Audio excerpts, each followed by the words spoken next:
대표님, 쿠팡에 파는 똑같은 제품을 그대로 들고 오셔서 자사몰에서 한번 대박 내신 적 있다고 하셨는데 몇 개 정도 파셨죠? 그거 한 10,000개 정도 팔았습니다. 다양하게 테스트는 해봤던 것 같아요. 그러니까 테스트 자사몰을 따로 두고 도매국 제품들 중에서 나 이런 카테고리 한번 테스트 해볼까 해서 하는데 근데 그건 뭐 브랜딩인가요? 브랜딩 아니죠. 공산품. 아, 자사몰로 그렇게도 팔려요? 브랜딩을 하지 않고도 자사몰에서 판매를 할 수가 있을까요? 아이고, 안녕하세요. 잘 지내셨습니까? 네네네. 오늘도 가까이. 많은 꿀팁 부탁드립니다. 알겠습니다. 지금 먼 길 오셨네요. 구독자님들께 항상 마음 한켠이 걸리는 게 지난 한 4, 5개월 전에 일부 촬영을 하고 꿀팁을 더 드리기로 했는데 계속 미뤄졌던 것 같아요. 그래서 오늘 제가 꿀팁을 몇 개 더 방출해서 정말 실질적으로 메타 광고 하시는 분들도 꽤 있으실 것 같아요. 구독자님들 중에 도움을 드릴 수 있도록 한번 해보겠습니다. 메타 광고가 방향을 잘못 잡으면 캠페인이 또 후루룩 무너질 때가 있거든요. 그것도 살린다고 또 많이 배웠죠. 누구한테요? 혼자 여러 가지 하면서 양 대표님께 많이 배웠어요. 저는 아닌데요. 그렇게 하면서 더 성장하는 계기가 됐던 것 같고, 그러면서도 또 다른 여러 가지 카테고리를 광고하면서 공부하고 그렇게 또 성장을 하고 있습니다. 그럼 지금 아직도 자사몰만 판매를 하세요? 네, 사실 부끄러운 얘기인데 네이버 쿠팡을 진짜 저희 직원들은 실수하고 하니까 들어가거든요. 저는 판매자 센터 있잖아요. 안 들어간 지 3개월은 넘은 것 같아요. 그 정도로 물론 기존의 제품들 판매하는 게 있으니까 네이버 쿠팡도 매출은 나오지만 많이 줄었고 창고 정리도 많이 했어요. 근데 일부 때도 말씀드린 건데 최근에 또 제 주변에 좀 힘들어하고 계신 대표님 계시거든요. 좀 위로가 되면 좋지 않을까. 지금 잠깐 드리는 말씀은 쿠팡이나 네이버에서만 플레이를 하다 보면 경쟁은 치열해지는 것 같고 점점, 그리고 뭐 결국에는 최근에도 쿠팡이라는 대형 플랫폼이 위기가 겪으니 플랫폼에 너무 의지해서 판매하다 보니까 플랫폼이 무너지는 순간 저도 함께 무너지는 이 구조가 과연 올바른 사업 구조냐라는 부분들은 대표님들도 구독자님들도 체크를 한번 해보시고, 제 주변에 그 힘들어한 대표님도 저랑 똑같은 쿠팡 로켓만 엄청 했던 분이거든요. 로켓 배송이요? 네.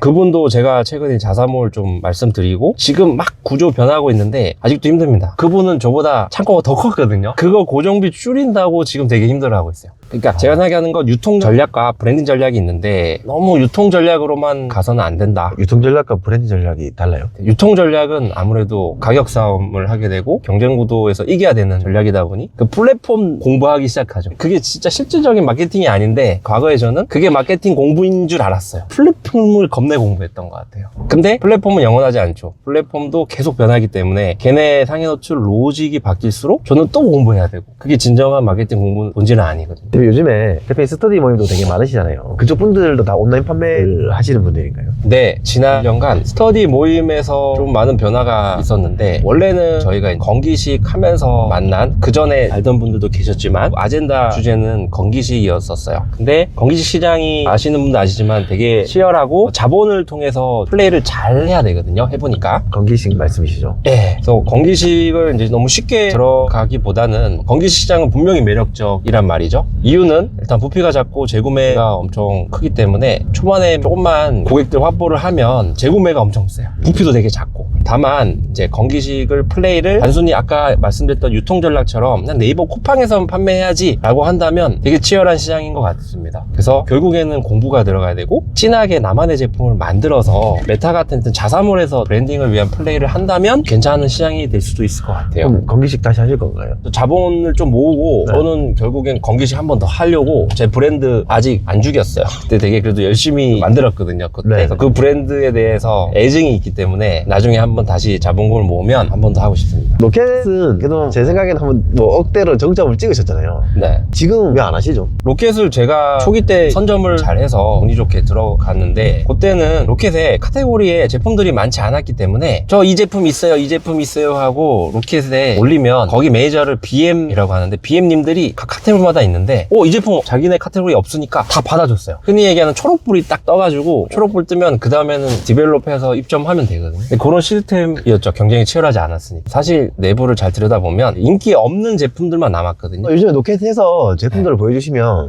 이거 어떻게 소싱했냐는 생각이 들 정도로 이상한 제품이 많아요. 맞아. 오히려 좋은 점은 로켓이 그런 쪽에 빈틈이 있다면 그런 것들, 시장에 없는 제품들 소싱하면 BM 입장에서는 이 제품도 저희 로켓으로 해야지 하고는 할 수가 있겠죠. 다만 대중적으로 장기적으로 매출을 볼륨업 하기 위해서 로켓 시장을 바라본다면 점점 갈수록 일단 첫 번째 판매에서 그로스의 가격에 밀릴 수밖에 없는 구조거든요. 그로스의 가격이 밀린다고요? 네. 왜냐면 로켓에서의 마진 구조는 판매가라는 게 소비자 입장에서 예를 들어 2만원에 판매를 한다. 그럼 소비자 판매가가 2만원이다. 그러면 그 안에서 마진을 나와 로켓이 나눠 먹는 구조거든요. 납품하는 구조니까. 근데 그로스도 만약에 2만원이다. 그러면 이 마진 중에 대부분은 그로스랑 나눠 먹는 건 그로스는 수수료만 가져가는 구조고 판매자인 내가 나눴다 보니까 판매자의 마진 룸이 훨씬 그로스가 좋죠. 그러다 보니까 결국에는 소비자가를 싸게 할 수가 있는 게 그로스 구조고 로켓은 싸게 팔 수가 없는 구조예요. 근데 그 마진 룸이 제가 시작할 때 25%밖에 안 됐거든요. 카테고리마다 달랐지만. 근데 지금 주방 리빙 쪽에 입점하려면 35%는 질러야지 쿠팡에서 받아줄까 말까 하거든요. 40% 정도는 돼야 됩니다. 마진. 쿠팡이 챙겨가는 마진 얘기 드리는 겁니다.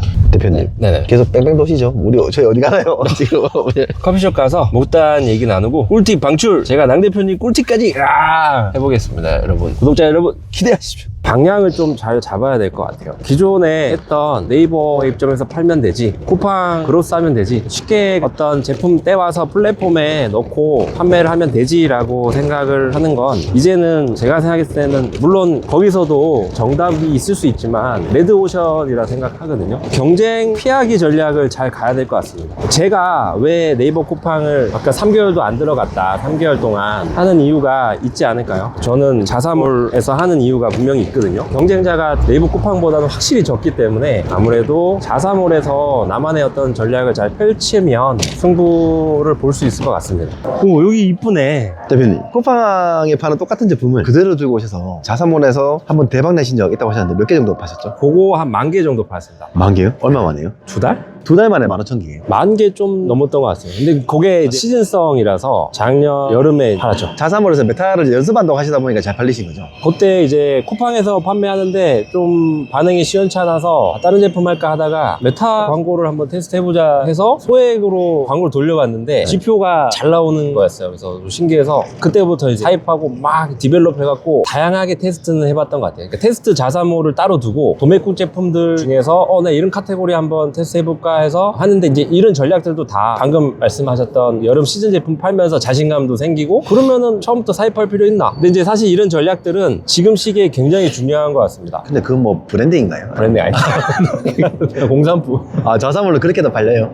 그러면 이제 브랜딩 하면 한 단계 더 잘 팔리겠네요? 그렇게 또 준비를 하고 있어요. 그러면 오늘 꼭 브랜딩을 하지 않고 자사몰에 팔 수 있는 소싱 방법이나 뭐 그런 것도 정리해가지고 저희 구독자분들한테 좀 꿀팁으로 좀 알려주실 수 있을까요? 알겠습니다. 가시죠. 브랜딩을 하지 않고도 자사몰에서 판매를 할 수가 있을까요? 라는 어떤 고정관념에 저도 한 2년 정도 사로잡혀 있었는데 도매국 같은 위탁 사이트에서 제품을 소싱했던 방법을 오픈을 해드릴 테니 한번 테스트를 해보시면 어느 정도 결과값을 낼 수 있지 않을까 생각됩니다. 어떤 말씀이냐면 우리 소비자가 우리 제품을 구매 여정을 두 가지로 나눌 수가 있는데요. 첫 번째는 원츠 기반, 원에서 즉 리빙박스를 예시로 들어볼게요. 집안이 되게 지저분하고 수납 정리가 되지 않았다는 상황을 느낀 30대 여성 주부가 수납함이 필요해서 리빙박스라는 키워드를 생각을 했고 쇼핑 플랫폼에서 즉 네이버 스마트스토어나 쿠팡에서 키워드로 검색을 해서 원했기 때문에 검색을 해서 구매를 하러 제품을 찾으러 들어오죠. 우리가 기존에 네이버나 쿠팡에서 판매했던 방식은 이 키워드 기반, 원츠 기반의 형식으로 판매를 했었다고 본다면 자사몰에서 하는 컨텐츠 기반의 즉 잠재된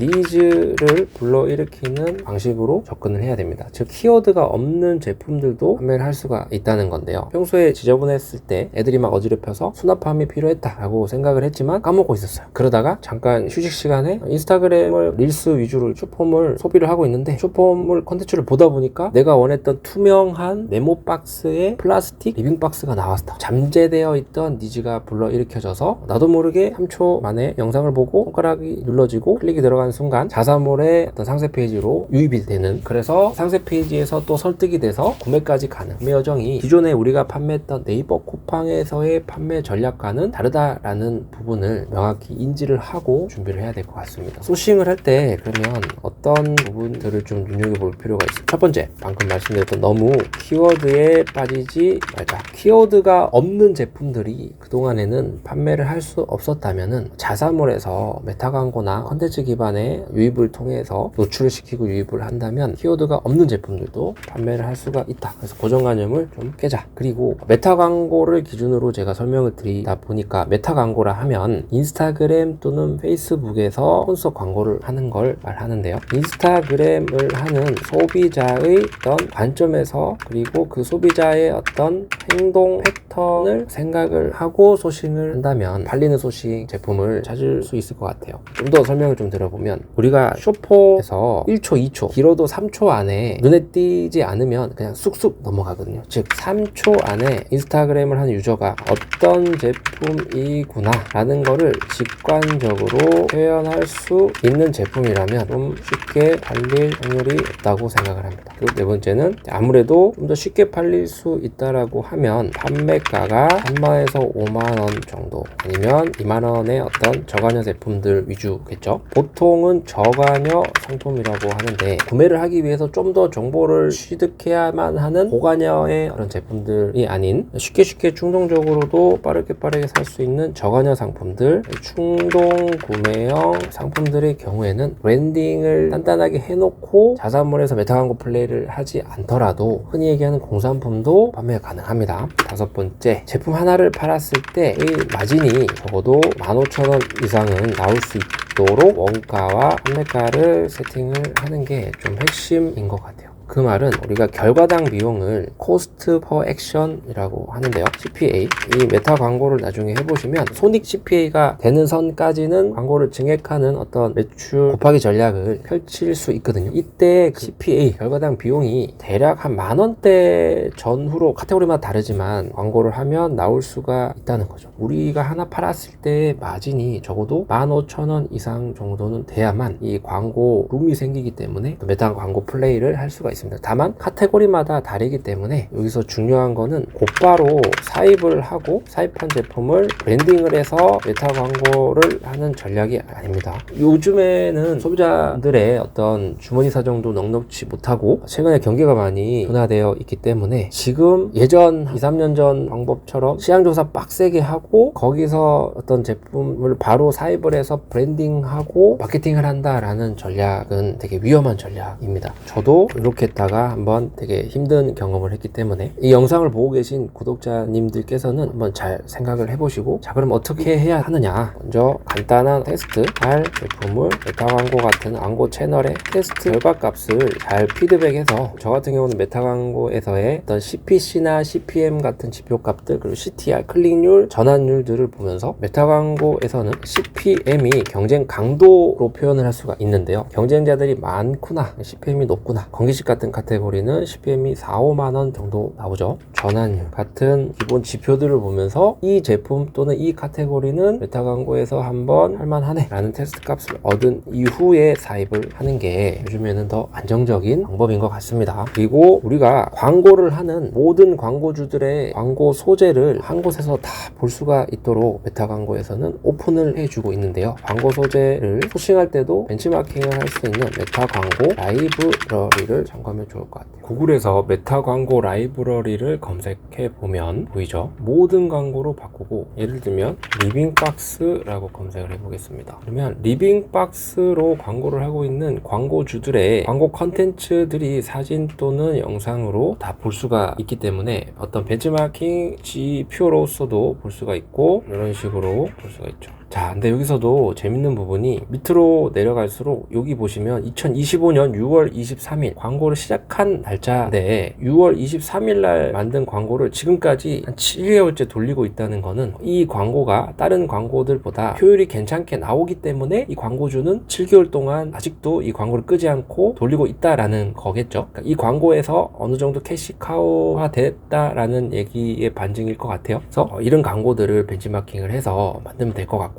두 번째는 리빙박스를 광고하는 경쟁업체가 몇 군데가 있는지를 한번 볼게요. 한 군데, 두 군데, 세 군데. 똑같죠? 네 군데, 다섯, 여섯, 일곱, 여덟, 9군데밖에 없다라는 거죠. 경쟁이, 또는 네이버에서 리빙박스를 검색을 했을 때 내가 같이 경쟁해야 될 상품수 몇십만 개가 나오지 않을까요? 메타 광고에서는 10개 미만이다. 제가 네이버 쿠팡을 하지 않고 자사몰 메타 광고로 매출을 볼륨업을 하고 있는 이유는 바로 이겁니다. 경쟁이 하기가 가능하기 때문이죠. 소싱에 대해서 좀 더 드리고 싶은 딥한 내용들이 있는데 어떤 시간의 제한도 있고 유튜브에서 다 다루기는 어려운 부분들도 있기 때문에 나중에 기회가 되면 다뤄드리면 좋을 것 같고, 자사몰 하면서 제가 또 중요하게 생각하는 게 있는데요. 플랜 두시. 그냥 아무런 어떤 계획이나 기획 없이 저희 5개월 전에 1부 때에 찍었던 영상에 나오는 건데, 우리가 기획을 잘 해야 된다라고 말씀드렸죠. 거기서는 그냥 기획이 아니라 팔리는 기획이다. 팔리는 기획은 뭐냐? 어떤 관점을 변화시켜서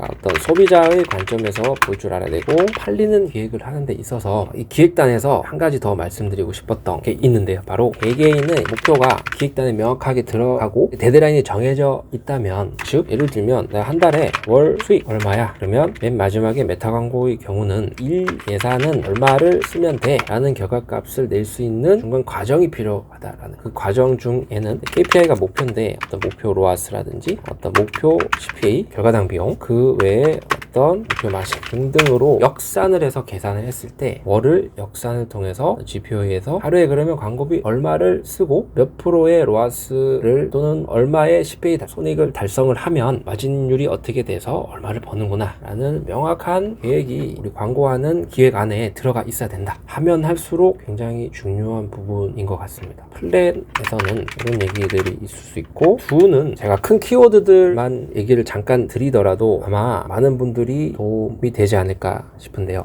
메타 AI라는 마크 주커버거 대표가 그냥 만들진 않았겠죠. 전 세계 수많은 광고주들이 있고, 그 광고주들이 어떤 알고리즘에 의해서, 그리고 광고주들도 잡아야 되지만 또 인스타 페이스북 하는 유저들도 잡아야 되는, 그 중간에 어떤 밸런스를 잘 잡기 위한 메타만의 체계화된 알고리즘이 있다라는 거죠. 그래서 여기 플랫폼의 관점에서 우리가 메타에서 광고를 한다고 한다면 이 메타 기업의 알고리즘 체계를 이해를 하는 것부터가 시작이 될 것 같아요. 그리고 광고를 하다 보면 이 광고 계정을 잘 관리를 해야 된다. 광고 계정 관리의 중요성이 점점 생기는데, 그래서 어떤 것들이 딥한 내용들이 또 들어갈 것 같고, 그리고 나서 실질적으로 메타 광고를 세팅하는 방법들은 사실 유튜브에 찾아만 보고 검색해 보시면 요즘에 많은 어떤 유튜버분들이 또는 마케터분들이 메타 세팅하는 최근 방법들을 컨텐츠를 만드셨더라고요. 다만 최근 점점 메타 AI가 추구하는 방향성이 뭐냐는 걸 명확하게 캐치를 하는 게 중요한 것 같아요. 구조에 있어서는 점점 단순화시켜 가고 있다. 예를 들면 어떤 상세 타겟팅을 하는 카테고리들이 변화돼서 작은 소 카테고리끼리 뭉쳐서 수동적으로 마케터 또는 우리 광고주가 직접적으로 손가락으로 어떤 곳을 타겟팅하는 역할을 줄어들게 만들고, 이 AI라는 머신러닝에 기반시켜서 좀 더 자동화시키려고 노력을 하고 있습니다. 최근에 그 기반에서의 어떤 하드웨어적으로는 안드로메다라는 시스템이 탑재가 되었기 때문에 또 가능해졌거든요. 기술적으로도. 그리고 결국에는 구조는 단순화시켰고 상세 타겟팅보다는 논 타겟, 브로드하게 광고를 해도 어느 정도 잘 되더라. 물론 처음부터 이렇게 했을 때 되는 카테고리가 있고 안 되는 카테고리가 있기 때문에 어떤 빌드업 과정이 초반에 필요하지만, 그러면 결과적으로는 1부 때도 말씀드렸던 두 가지 고도화 전략을 잘 펼쳐야 된다. 첫 번째가 세팅, 광고 소재 고도화 전략을, 두 번째는 광고 세팅하고 운영을 하는 고도화 전략이다. 최근 들어서는 많이 알고리즘이 바뀌면서 광고 소재를 더 어떤 여러 가지 컨셉으로 또 다른 각도로 변주를 해서 광고 소재를 다양하게 만들고 테스트를 들어가는 고도화 전략도 굉장히 중요시되고 있는 것 같습니다. 세팅, 운영, 고도화 전략에서는 아무래도 상세 타겟팅에 대한 중요성은 좀 많이 떨어져 가는 것 같고, 다만 매출 증액과 제가 말씀드렸던 매출 곱하기 방법과 지난번에 오픈하지 못했던 또 다른 어떤 방법을 통해서 광고 세팅을 잘하고 운영을 잘 할 수 있는 전략을 펼쳐나가야 되는데, 자, 여기서 제가 최근에 컨설팅도 하고 강의를 하다 보니 느끼는 건, 저도 좀 어려웠던 부분인데 마지막 이 C 단계인 것 같아요.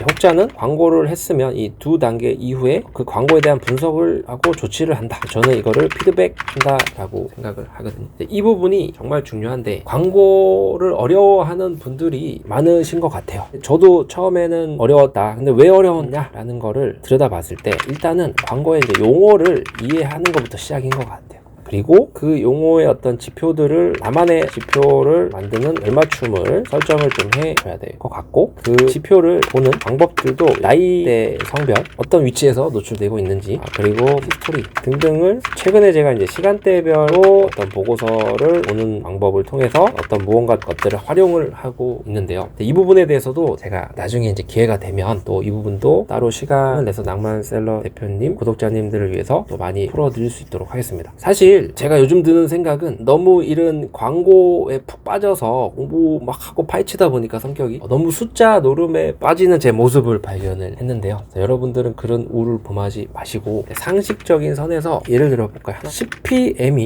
뭘까요? CPM은 천의 노출당 비용. 그러면 CPM이 낮아진다. 그러면은 상대적으로 남들보다 저렴하게 싸게 광고를 많이 노출시킬 수 있다. 우리가 마케팅의 퍼널은 노출, 유입, 전환이고, 노출은 M과 관련된 거고요. 유입은 클릭률, 전환은 전환율과 관련된 지표들이 있을 거란 말이죠. 자, 그러면 CPM이 무조건 낮다고 좋을까요? 라는 부분, 최근에 낭만셀러 대표님과 제가 많이 대화를 나눴던 부분이거든요. CPM이 낮아지면서 당연히 남들보다 싸게 광고를 많이 노출시킬 수 있기 때문에 CPM이 낮아진다는 것은 어떤 양적으로 많은 데이터를 싸게 모을 수 있다는 건데, 만약에 그 데이터들이 유입된 소비자들의 질이 나쁘다면 그러면 전환율이 떨어집니다. 그래서 그게 또 고민이거든요. 경쟁이 치열하지 못한 저렴한 구자에 노출이 되다 보니 고퀄리티의 질, 구매 확신이 있는, 구매 반응이 센 고퀄리티 질의 소비자를 유입시키지 못하다 보니 전환율이 떨어지는 거죠. 이럴 때는 어떤 전략들을 또 통해서 CPM을 오히려 좀 올리기 위한 노력들도 해야 된다. 그러니까 단순히 그냥 숫자만 보지 마시고 이런 식으로 우리가 본질적으로 용어가 어떤 걸 의미하는지를 이해할 수 있다면 광고 피드백은 명확해질 거고, 결국에는 광고가 효율이 개선이 될 거고, 매출이 올라가고, 결국엔 목표가 달성이 된다라고 생각이 됩니다. 오늘 좋은 꿀팁도 풀어주셨는데, 지금 온라인 판매를 하신 분들한테 먼저 하신 분들로서 네. 꼭 해주고 싶은 말 같은 거 있으세요? 2026년도 새해가 밝았고, 작년 한 해 결과가 어떻든 작년은 과거라고 생각합니다. 그래서 저조차도 작년에 여러 가지 우여곡절을 겪었지만 올 새해 새 출발, 새로운 다짐으로 또 다시 계획을 짰거든요. 그래서 보고 계신 구독자분들도 작년에 했던 결과물들을 다시 한번 정리를 해보신 다음에 2026년도 새해에 다시 한번 제대로 희망차게 시작을 했으면 좋겠습니다. 그리고 저희 낭만셀러 대표님 채널 많이 이용해 주시고, 올 한 해도 저도 최대한 유튜브 채널에 참여해서 꿀팁 많이 방출해 드릴 테니까 도움 되었으면 좋겠습니다. 네. 어디?